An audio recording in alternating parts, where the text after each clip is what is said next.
This is Learning Chinese Characters, part 2 of 2. That means it's the last one. You don't have to worry about anything else after this. This is a research project by Josh Michalek for my course requirements as in a degree of teaching Chinese to speakers of other languages at Ludong University in Yantai, China. So last time we were talking about the method introduced from Tuttle's Learning Chinese Characters, a revolutionary way to learn and remember the 800 most basic Chinese characters. So the main thing from that book is keywords, is that for every character that you learn, you're going to learn some keywords in a sentence that's going to help you remember.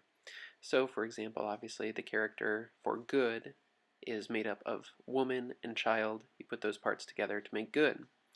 Well, Tuttle's method has a picture that helps you remember their sentence. Their sentence is pretty long. It says, at an art gallery, the woman with a child represents good, the curator said, indicating a particularly dull picture. But nobody was listening because they were all watching the teddy who was building a house of cards. So overall, I think that's too long, and I had a number of respondents that said they ran out of time just because the picture method took them too long. So I wanted to take a step further and improve it just a little bit, together with the idea that that's a little too long, as well as a do-it-yourself idea. Now, a lot of the research shows that using mnemonic methods from somebody else is not as effective as coming up with your own mnemonic. So what I tried to do is come up with basically an IKEA-type method that we're going to give you the tools that you need to put together your own mnemonic.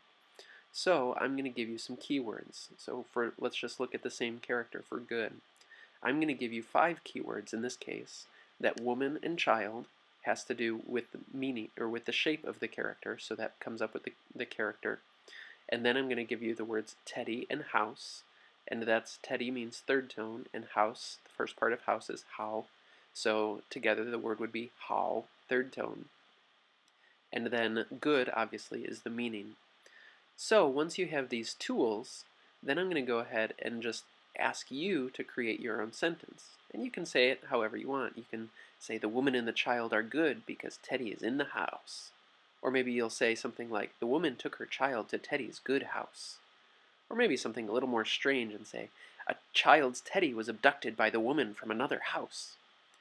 But the important part is that no matter what sentence you make, whatever you choose, that it's going to go and help you remember those keywords, and that you'll be able to associate those keywords, obviously, with their functional components, with the parts that actually are going to be on the test.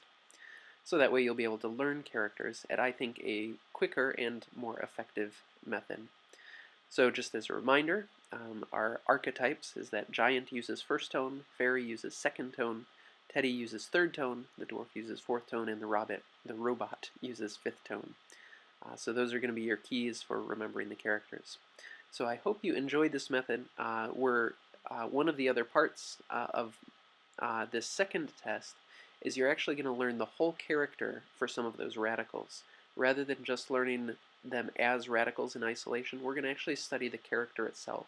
And hopefully that's not going to be too confusing. So go ahead and do your best. I appreciate you taking the time to help me on this study. Thanks so much.